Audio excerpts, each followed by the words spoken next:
Hello everyone, welcome back to my channel. ఈరోజు తొలి ఏకాదశి సందర్భంగా మేము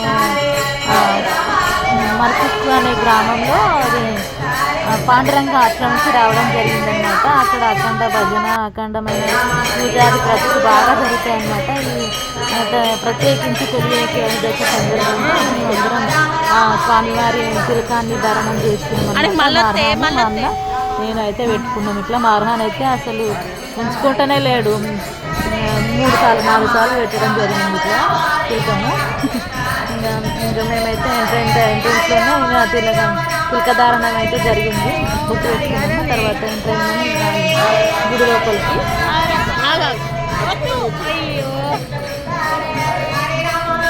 చూసుకుంటూనే ఉన్నాడు. మా బాబు అయితే అసలు అందరికీ ఫస్ట్ అర్హాన్ బాబు.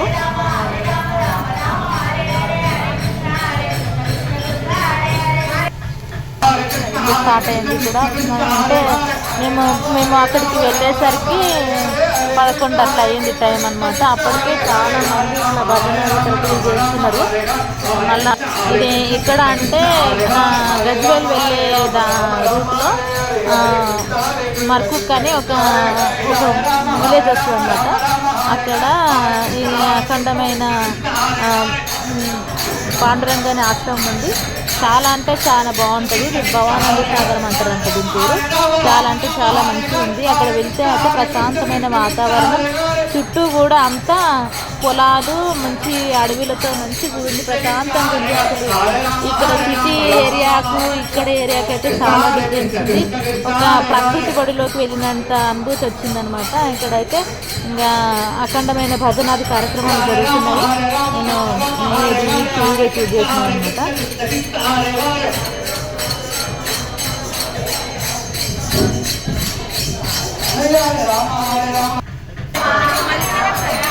అక్కడైతే లేడీస్ కానీ జెంట్స్ కానీ ఇట్లా గ్రూపులుగా అంటే గ్రూపులుగా వచ్చి భజన అనేది చేయడం జరుగుతుందన్నమాట.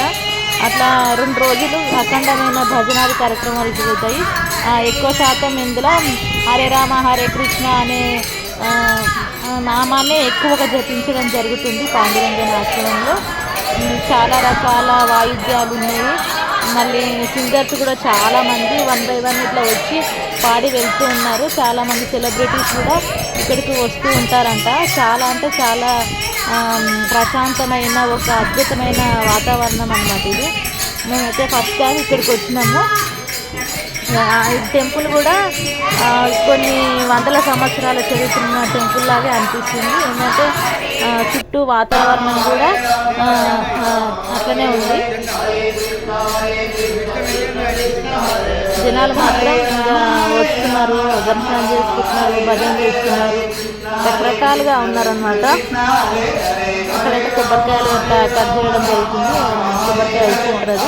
ఇక్కడ నుంచి లోపలికి వెళ్తే పాండురంగని దర్శనం జరుగుతుందన్నమాట. అక్కడ ఎల్లో కలర్లో కనబడుతున్నదే గర్భగుడి. అందులోపలికి ఇట్లా వేరే ప్రవేశ ద్వారం ఉంది. ఇట్లా వెళ్తున్నారు. ముందు సైడ్ ఏమో మండపం ముందేమో అందరూ కూర్చొని ఇట్లా భజన ఇది చేస్తున్నారు. వెనకాల సైడ్ కూడా ఇంకా చాలా పెద్ద మండపాలు అవి ఉన్నాయి. అంటే కొంతమంది దూరం నుంచి వచ్చిన వాళ్ళు స్టే చేయడానికి కూడా మళ్ళీ ఉన్నాయన్నమాట.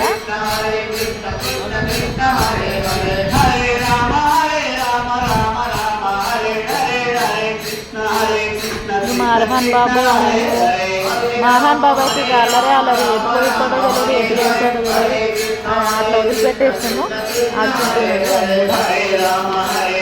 చిన్న పిల్లలు మేము అక్కడికి వెళ్ళేసరికి 11 అయింది. కానీ ఎండ మాత్రం మామూలుగా లేదు. తీవ్రమైన ఎండ అనమాట.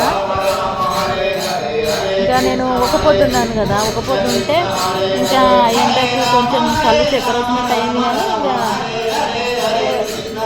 కానీ ఇంకా దేవుడి దర్శనం కాబట్టి, దేవుడు మనకు అనుగ్రహం ఉంటేనే దేవుడి దర్శనం అవుతుంది కాబట్టి మేమైతే నీట్గా స్టేన్ అయినట్టు అనిపించలేదు. మా అర్హాన్ బాబు బాగా ఆడుకుంటున్నాడు. తనకి బాగా కొని వచ్చింది మా అన్న వాళ్ళు. ఇక్కడ ప్లేస్ కూడా చాలా ఖాళీగా ఉంది. అందుకనే ఆడుకుంటున్నాడు. అందరు జనాలకు రివర్స్లో బాల్ కొట్టుకుంటూ ఆడుకుంటున్నాడు. మాకైతే మా అర్హాన్ ఎక్కడైనా వెళ్ళి మనకు అర్హాన్ వల్లనే మాకు చాలా సందడి ఉంటుంది. ఆయన అల్లరి, ఆయన చేసేవా ఆ హంగామా అయితే మామూలుగా ఉండదు అనమాట. చూడండి అటు ఇటు తిరుగుతూ ఉన్నాడు. ఎండ బాగా కొట్టడం వల్ల వచ్చి పక్కన కూర్చోమని చెప్పినాము, వచ్చింది. ఇంకా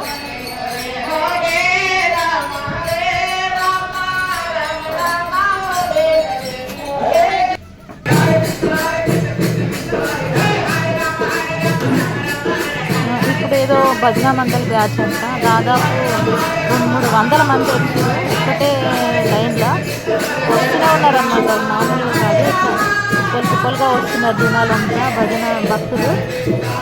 చాలా అంటే చాలా మంచిగా అనిపిస్తుంది. ఈ లోకంలో పూజలు, వ్రతాలు, హోమాలు, యజ్ఞాలు అన్నీ ఎట్లా చేస్తారు, భగవంతుని దర్శనానికి కూడా అంతే జనాలు కూడా మంచిగా వస్తున్నారు. నాకైతే మస్తు అనిపించింది. ఇదేంటంటే అక్కడ అంటే షాపులు ఉంటాయి కదా, అవి ఇంకా తెరవలేదు. అంటే మేము పొద్దున పోయినాము, అసలు రాత్రికి ఉంటుందంట. అవన్నీ బొమ్మలు అవి ఇట్లా అన్నీ ఉన్నాయి. ఇంకా మరహాన్ తీసుకొని పోయినాము, అవన్నీ అంటే షాపులన్నీ క్లోజ్ ఉన్నాయి ఎక్కువ శాతము. అవన్నీ మార్కెట్ ఏరియా అని చెప్పేసి మెల్లమెల్ల అన్నీ తిరగడం జరుగుతుంది. ఇక్కడ కూడా మరహాన్ బాబాయ్ ఇంకా తిరుగుతున్నాడు అన్నమాట అంతటా.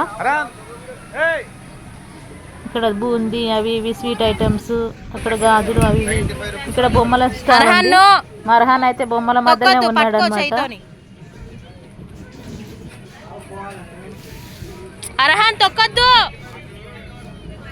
ఆయనకు బొమ్మలు అంటే భలే ఇష్టము, కానీ అంతకన్నా ఎగ్జైటింగ్ ఆయన ఫేస్లో ఎగ్జైట్మెంట్ కోసం అయితే మేమైతే మస్తు చేస్తాము. మాకు చాలా నచ్చుతుంది. ఆయన హ్యాపీగా ఉన్నప్పుడైతే మస్తు అనిపిస్తుంటుంది. ఇదండి మన పాండురంగ ఆశ్రమం సంబంధించిన డీటెయిల్స్ మేము ఇప్పుడు షేర్ చేసుకున్నాను. మీరు కూడా ఎలా ఉందో మీ కామెంట్ రూపంలో చెప్పండి.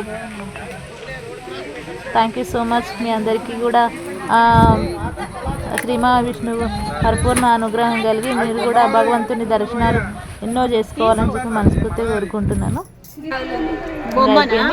నేను మళ్ళీ రిటర్న్ అయినాం. ఇక నాకైతే ఇట్లా బొట్టు పెట్టుకోవడం అంటే చాలా ఇష్టం.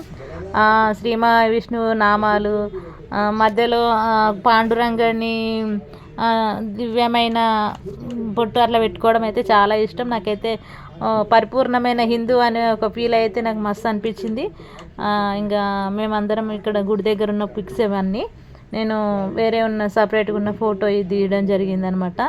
ఇంకా మా ఫ్యామిలీ, మా అన్న, మా వదిన, మా అక్క, మా యశస్విని, మా అర్హాన్ బాబు, మేమందరం ఇంకా ఇట్లా ఫొటోస్ దిగినాము. అక్కడ చాలా మంచి మంచి లొకేషన్స్ అట్లా ఉన్నాయన్నమాట. ఇంకా మా అర్హాన్ బాబు బాల్ పట్టుకున్నాడు, తనతోనే ఇంకా మాకు ఎక్కువ హంగామా అల్లరి. ఇట్లా మెల్లమెల్లగా అందరం అన్నీ దిగుతూ వచ్చినాము. ఇంకా ఒక అతనికి ఉంటే ఫోన్ ఆయనకి ఇచ్చినాము ఫొటోస్ దిగమని చెప్పేసి. ఇది గుడి ఎంట్రన్స్ దగ్గర అనమాట. ఇది మేమైతే ఇట్లా ఫొటోస్ అయితే దిగడం జరిగింది. గుడి మొత్తం బ్యాక్ ముందు వచ్చేసి ఇట్లా వస్తుంది. ఇంకా తర్వాత రాత్రికి వచ్చేసిన తర్వాత మేము ఇట్లా పెసరపప్పు కీరు, పూరీలు, పానకము, కొన్ని పండ్లు అవన్నీ పెట్టి విష్ణు అష్టోత్తర శతనామాలు చదువుకొని పూజ అనేది చేసి తర్వాత నేను ఉపవాసం అనేది కంప్లీట్ చేయడం జరిగిందనమాట. ఇది వచ్చేసి పాండురంగని ఆలయంలోని విగ్రహాలు ఇవి. ఒక పంతుల్ని నేను రిక్వెస్ట్ చేసుకుంటే తను నాకు ఇట్లా ఫొటోస్ తీసి ఇవ్వడం జరిగింది. నేనైతే చాలా అంటే చాలా బాగా జరుపుకున్న వైకుంఠ ఏకాదశి. మీరు కూడా ఎలా జరుపుకున్నారో కామెంట్ రూపంలో నాకు తెలియజేస్తారని అనుకుంటున్నాను. Thank you.